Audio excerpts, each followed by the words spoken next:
जी, तो सभी को नमस्कार। आपको देख के काफ़ी अच्छा लग रहा है। जो लोग पहली बार आए हैं, आप लोग हाथ उठाइए ज़रा। वाह! ऐसा लगता है कि आप में से कई हैं जो पहली बार आए हैं। आपका स्वागत है। उनके लिए जो पहली बार आए हैं, मैं जानता हूँ कि आप में से कुछ अपने आप आए होंगे। लेकिन आप में से कुछ यहाँ इसलिए आए हैं क्योंकि कोई आपको आने के लिए कहता रहा है। आप एक एहसान के रूप में यहाँ सुनने आए हैं। इस शर्त के साथ कि आप कुछ भी नहीं खरीदेंगे क्योंकि ये एक नेटवर्क मार्केटिंग कंपनी है। इस प्रकार मुझे विश्वास है कि कुछ लोग होंगे जो बंद दिल से यहाँ आए हैं और इस बिजनेस को करने का कोई इरादा नहीं रखते हैं। हालांकि आपको चिंता करने की जरूरत नहीं है क्योंकि हम हर किसी को ये बिजनेस करने की अनुमति नहीं देते हैं।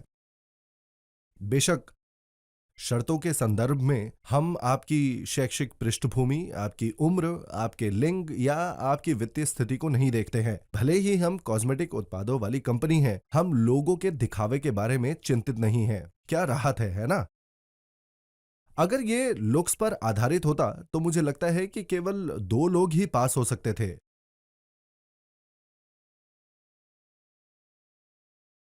और बाकी सभी इस शर्त के साथ फेल हो जाते।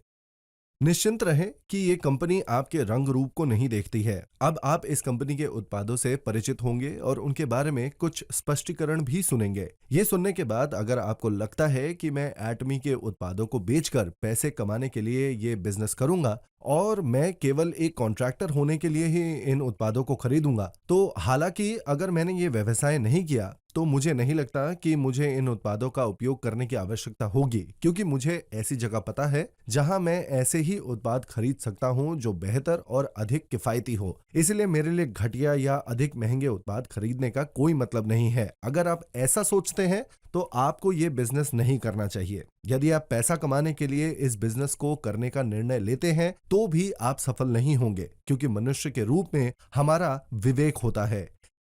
यदि आप उन उत्पादों को बेचने की कोशिश करते हैं जिनका आप उपयोग नहीं करेंगे, तो दूसरों को उनके बारे में बताना मुश्किल होगा। हालांकि बहुत से लोग कहते हैं कि बिक्री करना बहुत चुनौतीपूर्ण है। वास्तव में ये उतना मुश्किल नहीं होना चाहिए। लोग केवल ये कहते हैं कि बिक्री करना कठिन है क्योंकि वे उन उत्पादों को बेचने की कोशिश कर रहे हैं जिनका वे उपयोग नहीं करते हैं, जो बहुत अच्छे नहीं हैं या जो बहुत महंगे हैं। अब मान लीजिए कि आप किसी रेस्टोरेंट में खाना खाने गए हैं जो काफी किफायती, स्वादिष्ट और साफ था। ऐसे रेस्टोरेंट में जाने के बाद आप अपने आसपास के लोगों को वहां जाने की सूचना देते हैं। आप स्वाभाविक रूप से दूसरों को रेस्टोरेंट के बारे में बताते हैं, भले ही आपको रेस्टोरेंट के लिए विक्रेता बनने के लिए कोई मुआवजा नहीं मिल रहा होगा। यदि आपने कोई बहुत ही रोचक फिल्म देखी है तो आप दूसरों को फिल्म देखने के लिए जाने के लिए कहेंगे, पर आपको मूवी थिएटर द्वारा मुआवजा नहीं मिलेगा। आप अनिवार्य रूप से उनके लिए एक विक्रेता की तरह काम कर रहे हैं। इसका मतलब ये है कि यदि आप कुछ सार्थक खोजते हैं तो दूसरों को बताने और बिक्री करने का कार्य ही कुछ ऐसा बन जाता है जो मजेदार और रोमांचक होता है। यदि आप मानते हैं कि एटमी के उत्पादों का उपयोग करने से आपको लाभ होगा, भले ही आप बिजनेस नहीं कर रहे हो या इससे पैसा कमाने की कोशिश कर रहे हो, तो आप पाएंगे कि दूसरों को इसके बारे में बताना मजेदार और रोमांचक होगा, ना कि कठिन। एटमी में यदि एक पंजीकृत सदस्य है तो आपको ये टूथपेस्ट बहुत कम कीमत पर मिल सकता है। अब ये फैसला आपको करना है कि वो अच्छा है या बुरा है। ये 200 ग्राम ट्यूब में आते हैं और इसमें प्रोपोलिस नाम की कोई चीज भी होती है। अब आप प्रोपोलिस को एक प्राकृतिक एंटीबायोटिक के रूप में सोच सकते हैं जो आपके मुंह के सड़न को रोकने का काम करती है।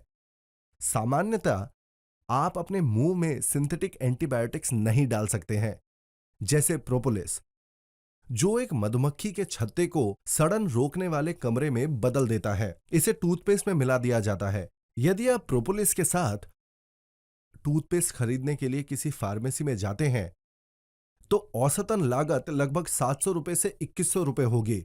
इसके अलावा इस टूथपेस्ट में पानी में घुलनशील प्रोपोलिस होता है, क्योंकि प्रोपोलिस को मोम में संग्रहित किया जाता है और यह आसानी से पानी में नहीं घुलता है। इसका हमारे शरीर में बहुत कम या लगभग कोई प्रभाव नहीं पड़ता है। इस प्रकार एक पानी में घुलनशील प्रोपोलिस विकसित किया गया, पेटेंट कराया गया और इस उत्पाद में उस तकनीक का प्रयोग किया गया ढक्कन वन टच कैप प्रकार का होता है जो आमतौर पर सस्ते टूथपेस्ट पर नहीं मिलता है और इसकी मात्रा 200 ग्राम होती है। अगर इसे आप फार्मेसी में खरीदने जाते हैं तो ये महंगा है या किफायती है, ये कम कीमत का है ना? आप कीमत के संबंध में निर्णय लेने में सक्षम हैं। गुणवत्ता के मामले में आपको बस इसका उपयोग करना है, फिर आप ये निर्धारित कर सकते हैं कि आप इसका उपयोग करना जारी रखेंगे या नहीं। एटमी में हम कोई कॉस्मेटिक नमूने नहीं बनाते हैं, मतलब कोई सैंपल्स नहीं बनाते। आपको बस मूल उत्पाद के साथ इसका परीक्षण करना है। आमतौर पर आप निशुल्क सैंपल्स प्राप्त कर सकते हैं, है ना? भले ही ये निशुल्क सैंपल्स माने जाते हैं, फिर भी इन्हें बनाने की लागत किसे वहन करनी पड़ती है? कॉस्मेटिक कंपनी के अध्यक्ष उन्हें अपने पैसे से तो नहीं बना रहे हैं। सभी खर्च वास्तव में उन उपभोक्ताओं को स्थानांतरित कर दिए जाते हैं जो उत्पाद खरीदते हैं। इस प्रकार कॉस्मेटिक उत्पादों की कीमत बहुत अधिक हो जाती है। जैसे एटमी में कोई सैंपल नहीं बनाया जाता है, हमने अतीत में ऐसा नहीं किया है, हम अभी नहीं करते हैं और हम भविष्य में भी ऐसा नहीं करेंगे। इसीलिए कोई सैंपल ना मांगे, आपसे मेरी ये दरख्वास्त है।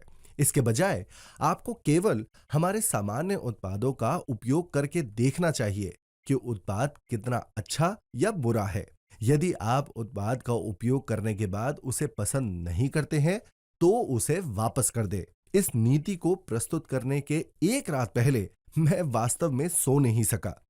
क्या होगा यदि वापसी दर 10% थी? कंपनी को बंद करना होगा क्योंकि हमारा दिवालिया निकल जाता।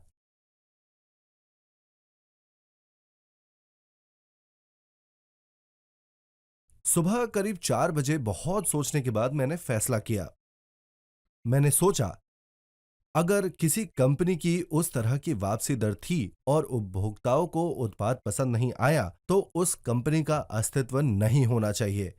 मुझे बस नीचे ही जाना चाहिए यहां से।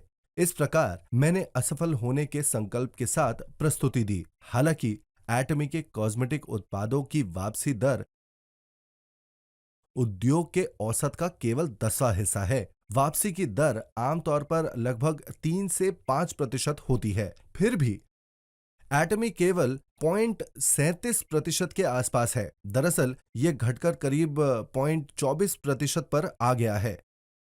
जैसे एटमी की वापसी दर उद्योग का 10वां हिस्सा भी ना हो। भले ही हम उपयोग करने के लिए निशुल्क परीक्षण सैंपल की आपूर्ति नहीं करते हैं और लोग सीधे हमारे सामान्य उत्पादों को प्रयोग करते हैं, हमारे पास वापसी दर इस बात का प्रमाण है कि उपभोक्ता हमारे उत्पादों की गुणवत्ता और कीमत से संतुष्ट है। आमतौर पर आप उपभोक्ताओं के रूप में इसे एक सेट के रूप में खरीदते हैं। प्रत्येक सेट में 6 आइटम होते हैं और अधिकांश व्यक्तिगत उत्पादों की तुलना में लागत कम होती है। क्या ये महंगा या किफायती है? ये बहुत कम कीमत है ना? तो इस सेट में आपको एक प्रोडक्ट की कीमत में कम से कम 6 प्रोडक्ट मिल रहे हैं। 6। इस सेट में उत्पाद के छोटे सैंपल संस्करण शामिल नहीं है। इसके बजाय इसमें 6 सामान्य आकार के नियमित उत्पाद है। मिल्क लोशन, जो हमारा स्किन लोशन है। देखने के बाद एक व्यक्ति मेरे पास आया और कहा, क्या आप एटमी के सीईओ के रूप में सौंदर्य प्रसाधनों के बारे में कुछ जानते हैं? अगर आप इसे इतना बड़ा कर देंगे तो लोग इसका इस्तेमाल कैसे करेंगे? आप पुनर्खरीद कैसे प्राप्त कर सकते हैं और इस प्रकार व्यापार कैसे कर सकते हैं? मुझे नहीं लगता कि आप कॉस्मेटिक व्यवसाय के बारे में कुछ भी जानते हैं। दरअसल एक स्किन केयर एसोसिएशन के अध्यक्ष ने मुझसे ये बात कही थी। उस समय ये केवल 120 ml था, लेकिन अब इसे बढ़ाकर 135 ml कर दिया गया है। हालांकि लोग सोचते थे कि क्या मैं 120 ml के बड़े उत्पाद के साथ व्यापार कर सकता हूं। मैंने कीमत बढ़ाए बिना वॉल्यूम बढ़ाना जारी रखा। मेरा मानना है कि एटमी कॉस्मेटिक उत्पादों को आम लोगों के लिए एक उत्पाद बनने की जरूरत है। यदि आप जनता का उत्पाद बनना चाहते हैं तो ये उच्चतम गुणवत्ता का होना चाहिए और सबसे कम कीमत में बेचा जाना चाहिए, ताकि कोई फर्क न पड़े कि आप उसे खरीदें आराम से और फिर अपने घर पर रख दें। बहुत सारे लोग हैं जो सोचते हैं कि आपको कॉस्मेटिक उत्पादों का कम मात्रा में उपयोग करने की आवश्यकता है। ये बात उस समय की थी जब कॉस्मेटिक्स केमिकल से बनाए जाते थे। हालांकि प्राकृतिक सौंदर्य प्रसाधन उत्पादों के साथ इसका अधिक मात्रा में उपयोग करना बेहतर है। कॉस्मेटिक उत्पाद बहुत महंगे होते हैं। अगर आप हमारी आई क्रीम को देखें तो ये औरों की तुलना में काफी बड़ी है। अन्य कंपनियां इसे छोटे कंटेनरों में बेचती हैं और आपसे कहती हैं कि आप अपनी आंखों के चारों ओर थोड़ी सी लगाएं, क्योंकि आपकी आंखों के आसपास की त्वचा आपके गाल से अलग होती है। ये बहुत मजाकिया बात है, क्योंकि त्वचा सिर्फ त्वचा है। आपकी आंखों के आसपास की त्वचा आपके गाल की तरह ही होती है। इसीलिए हमारी आई क्रीम को आप अपने हाथों में अच्छी मात्रा में लगा सकते हैं और इसे अपने चेहरे, गर्दन और अपने हाथों के पिछले हिस्से पर रगड़ रगड़ कर लगा सकते हैं, क्योंकि आपको बहुत कम कीमत में बहुत सारा मिलता है। कॉस्मेटिक उत्पादों को अवशोषण में मदद करने के लिए अवयवों की आवश्यकता होती है, लेकिन उत्पाद को त्वचा में भी रहना पड़ता है और आपकी त्वचा को वो सुरक्षा प्रदान करता है जिसकी उसे आवश्यकता होती है। ऐसे में अच्छी मात्रा लगाना बहुत जरूरी है।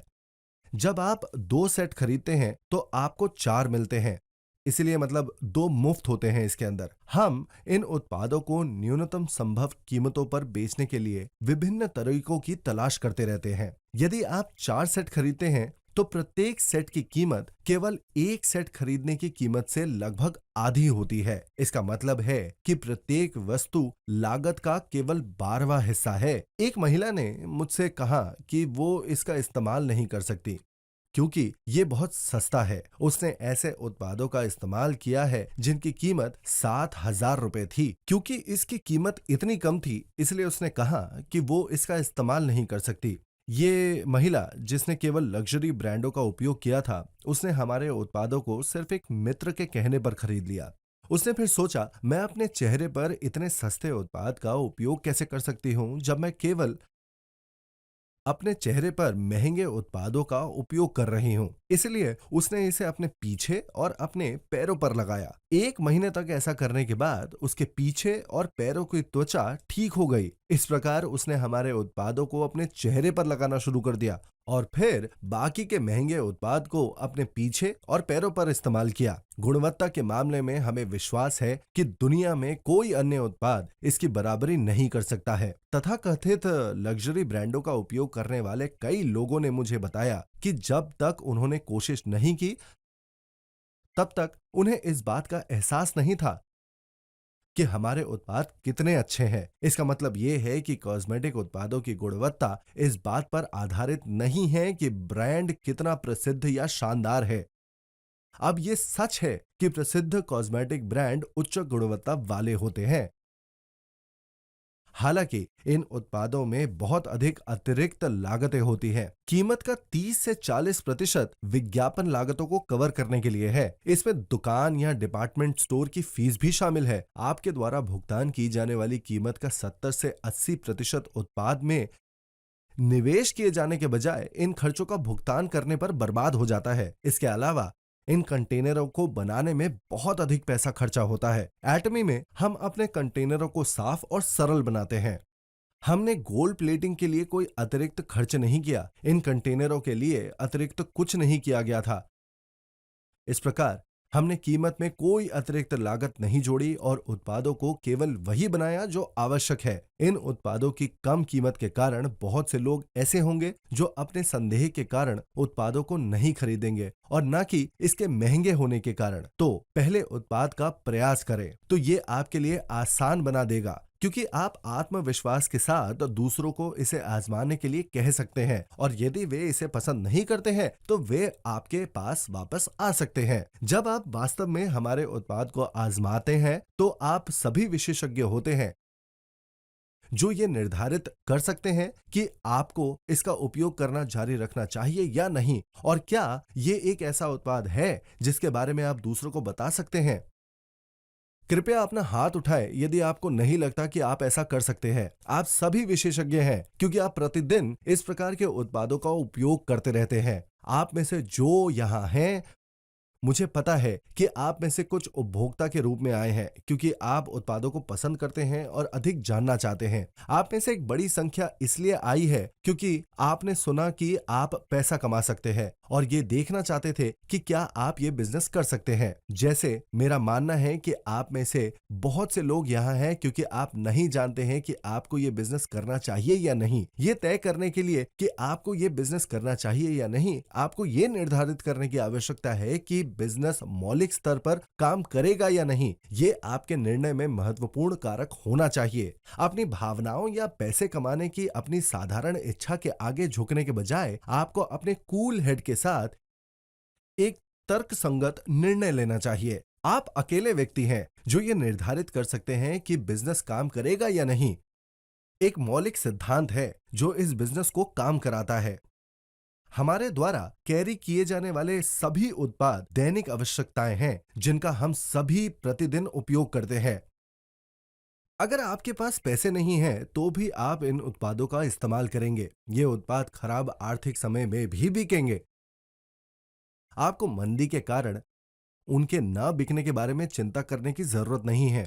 अब यदि आप आर्थिक कठिनाइयों में हैं, तो क्या आप अपने दांत ब्रश नहीं करते? आप पर जितना भी कर्जा क्यों ना हो, फिर भी आप अपने दांत ब्रश करेंगे और अपने बाल धोएंगे। ये उत्पाद अर्थव्यवस्था से प्रभावित नहीं है और ये बिकते रहेंगे जब तक ये दैनिक आवश्यकताएं उच्चतम गुणवत्ता की है और सबसे कम कीमत पर बेची जाती है, तब तक ये बिजनेस हमेशा काम करेगा। तो आप उत्पाद की गुणवत्ता कैसे निर्धारित करते हैं? आप उत्पाद का उपयोग करके इसका पता लगा सकते हैं क्योंकि आप सभी विशेषज्ञ उपभोक्ता हैं।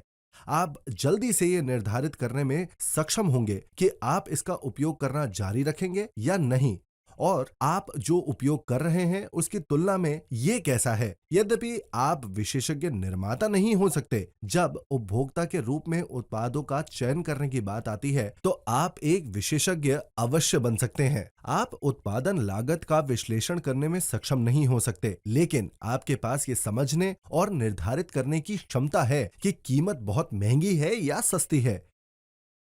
पेशेवर उपभोक्ताओं के रूप में आप सबके पास एक विशेष ज्ञान है।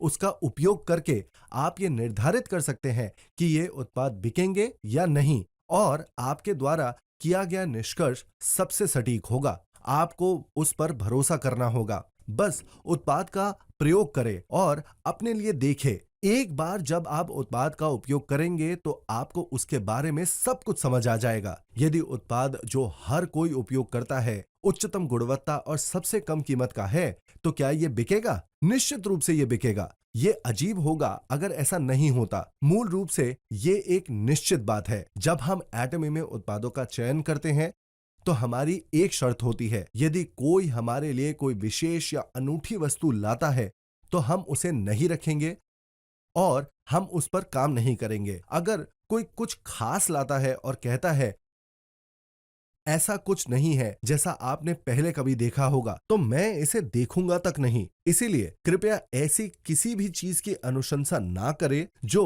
अद्वितीय हो, क्योंकि मैं इसे अनदेखा कर दूंगा। फिर मेरी रुचि किसमें है? उत्पाद जिनका उपयोग हर कोई कर सकता है, उत्पाद जो सामान्य लगते हैं लेकिन हर दिन के लिए उपयोगी हैं।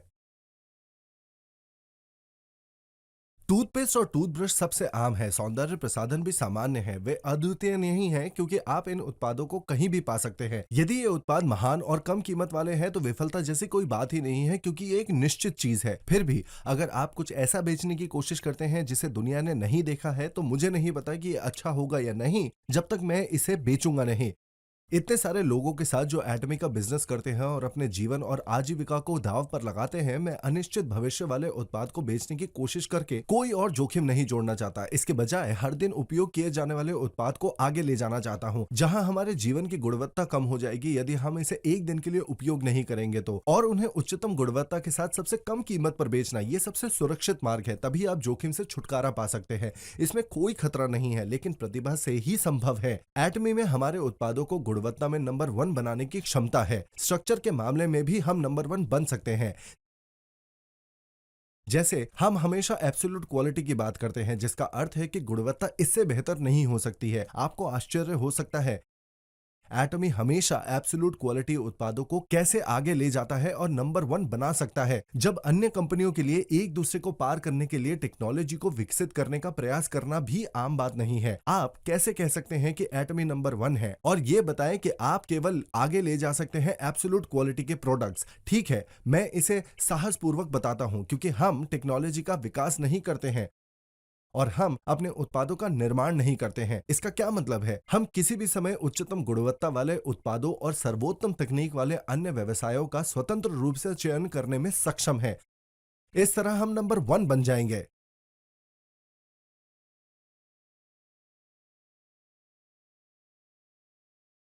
हालांकि बहुत सारे व्यवसाय हैं, पर हम केवल उन्हीं का चयन करेंगे जिनकी उत्पादन लागत सबसे कम है और गुणवत्ता के मामले में नंबर वन है। अगर हम इसी तरह जारी रहें तो हम नंबर वन होंगे। बेशक एटमी एक दिन अपनी खुद की मैन्युफैक्चरिंग करेगी, लेकिन हम ऐसा केवल इसलिए कर रहे हैं क्योंकि हमारे पास ऐसा करने का एक कारण है। वर्तमान में हम अपने आसपास के लोगों की मदद करने के लिए कुछ काम कर रहे हैं, लेकिन जब मैं विकलांग या विकलांग लोगों को घर पर रहने के लिए मजबूर देखता हूं और सब कुछ देखते हुए मेरा दिल जो है उसमें थोड़ा सा दर्द हो जाता है। मैं उन्हें एक ऐसी प्रणाली प्रदान करना चाहता हूं जहां वे बाहर निकल सके और अधिक सक्रिय हो सके। मेरी कुछ चिंताएं इस तरह की हैं। मैं उन लोगों के लिए एक जगह बनाना चाहता हूं जहां विकलांग या समाज के कमजोर सदस्य काम कर सकें। मैं हमेशा इस बारे में सोचता रहता हूं क्योंकि हम आमतौर पर खुद को एक सामाजिक उद्यम के रूप में संदर्भित करते हैं। मुझे लगता है कि रणनीतिक रूप से उन तरीकों पर शोध करना शुरू करना आवश्यक है जिससे हम समाज को कुछ वापस दे सके और उनकी मदद कर सके। सिर्फ जरूरतमंद लोगों को देने के बजाय मेरा मानना है कि हमें एक ऐसी व्यवस्था बनाने की जरूरत है जहां ये लोग आत्मनिर्भर बनने के लिए खुद बाहर आ सके और एक दूसरे की मदद कर सके, ताकि हम सभी एक दूसरे के साथ कंधे से कंधा मिलाकर खड़े हो सके। ऐसा करने में हम अपने जीने के तरीके पर गर्व महसूस कर पाएंगे। यदि आप वास्तव में चेरिश द स्पिरिट वाक्यांश के बारे में सोचते हैं, जो हमारे आदर्श वाक्य का पहला भाग है, तो हमें दूसरों की मदद करते समय व्यक्ति की मानसिकता पर विचार करने और एक आधार प्रदान करने की आवश्यकता है जहां हम सभी साथी बन सके। लाभ कमाने पर ध्यान केंद्रित करने के बजाय जब तक हम व्यवसाय को बनाए रख सकते हैं, मुझे लगता है इसे संभव बनाने में खुद को निवेश करना महत्वपूर्ण है। इस प्रकार एक बार कल्याण प्रणाली बनने के बाद मैं कुछ धन का उपयोग कारखानों के निर्माण और इसे अन्य क्षेत्रों में निवेश करने के लिए करने के बारे में सोच रहा था, लेकिन मुझे एहसास हुआ कि यह मुश्किल हो सकता है क्योंकि कारखाने का लक्ष्य लाभ कमाना है। क्योंकि हम अपने उत्पादों का निर्माण नहीं करते हैं, इसलिए हम उच्चतम क्वालिटी वाले उत्पाद प्राप्त करने में सक्षम हैं जो एब्सोल्यूट क्वालिटी के हैं, क्योंकि हम वास्तव में सर्वश्रेष्ठ का चयन करने और उनके साथ व्यापार करके नंबर वन बनने में सक्षम हैं। एटमी की योजना घरेलू बाजार में बिजनेस का चयन करने के बजाय वैश्विक स्तर पर ऐसा करने की है। उदाहरण के लिए, हम केवल यूएस, कनाडा और जापान को कोरियाई उत्पाद नहीं बेचेंगे, हम जापानी उत्पाद भी प्राप्त करेंगे और उन्हें कोरिया, अमेरिका और कनाडा में बेचेंगे। इसके अलावा हम जापान में भी जापानी उत्पाद बेचेंगे। हम जो योजना बना रहे हैं उसका एक और उदाहरण दक्षिण अमेरिका में उत्पाद खरीदना और उन्हें विश्व स्तर पर बेचना है। एटमी में हम जो भी उत्पाद ले जाते हैं, हम चाहते हैं कि ऐसे उत्पाद हो जो एब्सोल्यूट क्वालिटी के हो, जिन तक कोई और नहीं पहुंच पाएगा। अब एब्सोल्यूट शब्द का अर्थ क्या है? खैर, जब मैं सेना में था, मैं एक फील्ड वायरमैन था जो टेलीफोन लाइनें स्थापित करता था। यदि आप टेलीफोन लाइनें स्थापित करना चाहते हैं तो आपको टेलीफोन के ऊंचे खंभों पर चढ़ना होगा। यद्यपि इसे कभी-कभी जमीन पर स्थापित किया जाता है, आमतौर पर आपको इसे पोल पर चढ़कर ही करना होता था और फिर अपने वजन का समर्थन करने के लिए एक बोल्ट का उपयोग करना पड़ता है। मैंने सेना में लगभग 3 साल तक ऐसा किया। जब मैं वहां था तो वे डिविजनल और कोर आर्टिलरी गनरी पोल क्लाइंबिंग प्रतियोगिताएं आयोजित करते थे। क्योंकि मैं आर्टिलरी डिवीजन में था, इसलिए मुझे इन आयोजनों में भाग लेना था। प्रतियोगिता ये देखने की थी कि कौन सबसे तेज समय में पोल पर चढ़ पाएगा। आमतौर पर आपको या तो अपनी टोपी लटकानी होगी या इन टेलीफोन खंभों के शीर्ष पर कुछ करना होगा। यदि आप एक हवलदार हैं तो आप इसे लगभग 12 से 13 सेकंड में कर सकते हैं। यदि आप आर्मी में प्राइवेट हैं तो आपको इसे 18 सेकंड में करने में सक्षम होना चाहिए। मुझे आश्चर्य होने लगा कि मैं कितनी तेजी से ऊपर और नीचे पोल पर चढ़ सकता हूं अगर मैं इसे अपनी सर्वश्रेष्ठ क्षमता के साथ करूं तो। क्योंकि ये एक प्रतियोगिता थी, अन्य डिवीजनों में हर कोई भी अपना सर्वश्रेष्ठ प्रदर्शन करेगा, इसीलिए मुझे अनुमान लगाने की जरूरत थी कि सबसे तेज संभव समय क्या था। और मैंने पोल को क्षैतिज रूप से जमीन पर रखकर और फिर शटल रन करके ऐसा किया। जमीन पर खंबे के साथ एक शटल चलाने और एक ही खंबे के ऊपर और नीचे चढ़ने के बीच सबसे तेज समय किसका होगा? इस ग्रह पर कोई भी उस व्यक्ति की तुलना में तेजी से पोल पर चढ़ने में सक्षम नहीं होगा जिसने पोल की लंबाई के साथ एक शटल चलाया था। क्योंकि शटल चलाने वाले व्यक्ति से तेज गति से चढ़ने वाला कोई नहीं है, इसीलिए उस समय को प्राप्त करने का प्रयास एक एब्सोल्यूट गोल बन जाता है। इस प्रकार हो सकता है कि आप उस व्यक्ति की तरह तेजी से चढ़ने में सक्षम हो जिसने आपका सर्वश्रेष्ठ प्रदर्शन करते हुए शटल को चलाया, लेकिन कोई भी इससे तेज नहीं जा सकता जो इसे एक एब्सोल्यूट गोल बनाता है। पोल को जमीन पर रखने और शटल रन करने के बाद मुझे लगता है कि ये 3.6 या 3.8 सेकंड था। 30 साल हो गए हैं, तो कृपया मेरे साथ रहे। मैं ज्यादा याद नहीं है मुझे, पर मैं वास्तव में एक पेड़ पर चढ़ गया क्योंकि लोगों ने मुझसे पूछा कि क्या मैं वास्तव में ऐसा कर सकता हूँ। जब मैं छोटा था तो मेरा पेट इतना बड़ा नहीं था। तस्वीर में मैं थोड़ा भारी दिखता हूँ, पर मैं तब बहुत छोटा था। खैर, मैंने इसे अपना एब्सोल्यूट गोल बना लिया और अभ्यास करना शुरू कर दिया। फिर कड़ी मेहनत से मैं समय की बराबरी कर पाया। अब क्या दुनिया में कोई है जो उस 3.8 सेकंड को हरा सकता है? वहां कोई नहीं था। फिर भी मैं इसे हासिल करने में सक्षम था क्योंकि मैंने वो लक्ष्य निर्धारित किया था। जैसे इस लक्ष्य को प्राप्त करना कि इस दुनिया में कोई भी मौलिक और सैद्धांतिक रूप से मानवीय रूप से पार नहीं कर सकता, जिसे हम एब्सोल्यूट गोल कहते हैं। और इस तरह का एब्सोल्यूट गोल जहां उत्पाद एब्सोल्यूट क्वालिटी के होते हैं और एब्सोल्यूट प्राइस पर सेट होते हैं, केवल एटमी में ही मिल सकते हैं। जब तक वर्तमान नेटवर्क मार्केटिंग उद्योग अन्य वितरण चैनलों के साथ उचित रूप से प्रतिस्पर्धा करने की कोशिश करने के बारे में पूरी तरह से चिंतित नहीं है, इस प्रकार का व्यवसाय भविष्य में अपना स्थान खो देगा। उपभोक्ता बिना सोचे समझे इंसान नहीं है। इसके अलावा सरकारी अधिकारी और नौकरशाह मूर्ख नहीं है। कोई भी नियम बनना मुश्किल हो सकता है, लेकिन जैसे जैसे समय बीतता जाएगा वे हर चीज में अंतर करने में सक्षम हो जाएंगे। यदि प्रतिबंध लगा दिए जाते हैं और उपभोक्ता इस उद्योग का स्वागत नहीं करते हैं तो नेटवर्क मार्केटिंग व्यवसाय अंततः गुम हो जाएगा। अब तक के अधिकांश एमएलएम व्यवसायों ने हमेशा अपने फायदे के लिए खेल खेला है। उनका दावा है कि उत्पाद बहुत अच्छे हैं, लेकिन इनमें से अधिकतर आइटम बहुत महंगे हैं। कंपनी अमेरिका की हो या कोरिया की, सब एक जैसे हैं। एटमी की स्थापना के बाद से हमने कभी भी अन्य एमएलएम कंपनियों को डोर टू डोर बिक्री और उद्योग में इसी तरह की कंपनियों को अपनी प्रतिस्पर्धा के रूप में नहीं माना है। उन्हें हमारे प्रतिद्वंदियों की सूची से बाहर कर दिया गया है। इसके बजाय हम अन्य वितरण चैनलों को अपना विरोधी मानते हैं। मेरा मानना था कि अगर हमारे उत्पाद discount store, TV home shopping network और ऑनलाइन शॉपिंग मॉल में मिलने वाले उत्पादों की तुलना में बेहतर और कम कीमत वाले नहीं होते, तो हम टिके नहीं रह पाएंगे। एटमी एक नेटवर्क मार्केटिंग कंपनी है। अन्य एमएलएम कंपनियों द्वारा की गई विभिन्न स्थितियों के कारण लोग इस उद्योग की आलोचना कर रहे हैं और समाज में अभी भी नेटवर्क मार्केटिंग के बारे में एक नकारात्मक कलंक है। नतीजन बहुत से लोग इस बिजनेस को नहीं करना चाहते हैं।